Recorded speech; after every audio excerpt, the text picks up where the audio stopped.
मनसेच्या पदाधिकाऱ्यांची मुंबईमध्ये महत्त्वाची बैठक आयोजित करण्यात आलेली आहे आणि या बैठकीमध्ये पदाधिकाऱ्यांना राज ठाकरे मार्गदर्शन करणार आहेत। दादरमधील स्वातंत्र्यवीर सावरकर सभागृहात ही बैठक होणार आहे। मनसे पदाधिकाऱ्यांची ही महत्त्वाची बैठक आणि या बैठकीमध्ये आता राज ठाकरे काय मार्गदर्शन करणार हे पाहणं महत्त्वाचं ठरणार आहे।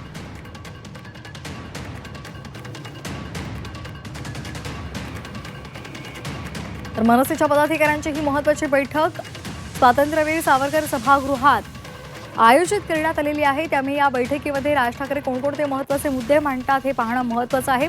मध्यंतरी मनसेचा मेळावा झालेला होता, त्या मेळाव्यामध्ये सुद्धा राज ठाकरेंनी आपल्या उपस्थित असलेल्या मनसेच्या कार्यकर्त्यांना पदाधिकाऱ्यांना मार्गदर्शन केलेलं होतं आणि आज पुन्हा एकदा ही महत्त्वाची बैठक। त्यामुळे या बैठकीमध्ये नेमका काय कानमंत्र राज ठाकरे आपल्या पदाधिकाऱ्यांना देतात हे पाहणं महत्त्वाचं ठरणार आहे। सध्या राज्यामध्ये इतर महत्त्वाचे मुद्दे आहेत आणि या महत्त्वाच्या मुद्द्यांसंदर्भात सुद्धा राज ठाकरे काय भाष्य करतात हे पाहणं महत्त्वाचं आहे आणि त्या दृष्टीनं कशा पद्धतीनं पक्ष संघटनेमध्ये त्यांना बदल हवे आहेत आणि त्यासाठी ते काय नेमकी मार्गदर्शन करणार याकडे सगळ्यांकडे लक्ष लागलेलं आहे। आणि या संदर्भात एक महत्त्वाची बातमी, राज ठाकरेंनी संजय दिना पाटलांवर निशाणा साधलेला आहे। गँगस्टर बोलणार नाही ते खासदार बोलतोय। मनसेच्या मेळाव्यामध्ये राज ठाकरेंनी हे विधान केले। आताची महत्त्वाची बातमी आपण पाहतोय, संजय दिना पाटलांसंदर्भात राज ठाकरेंनी निशाणा साधलेला आहे, त्या संदर्भात प्रतिक्रिया दिली आहे। मनश्री पाठक आमच्या प्रतिनिधी आपल्यासोबत जोडल्या गेलेले आहेत। मनश्री, राज ठाकरे यांच्या मेळाव्याकडे सगळ्यांचंच लक्ष लागलेलं होतं आणि त्यांनी संजय दिना पाटलांसंदर्भात प्रतिक्रिया दिलेली आहे। गँगस्टर जे बोलणार नाही ते खासदार बोलतोय असं त्यांनी म्हटलंय। काय नेमकं सध्या मनसेच्या मेळाव्यामध्ये राज ठाकरे बोलतायत?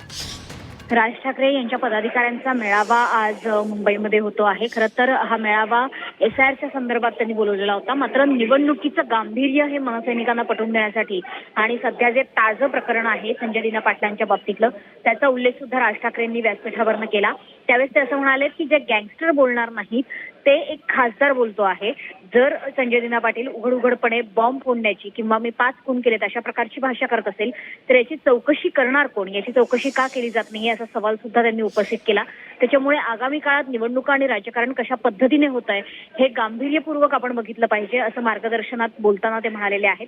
त्यामुळे एकंदरीतच संजय दिना पाटील यांच्या वक्तव्यानंतर आणि काल पत्रकारांशी केलेल्या बातचीतीनंतर आक्षेपार्ह वक्तव्यानंतर आता राज ठाकरे यांनी सुद्धा खासदार संजय दिना पाटील यांच्या वक्तव्याचा समाचार घेतलाय।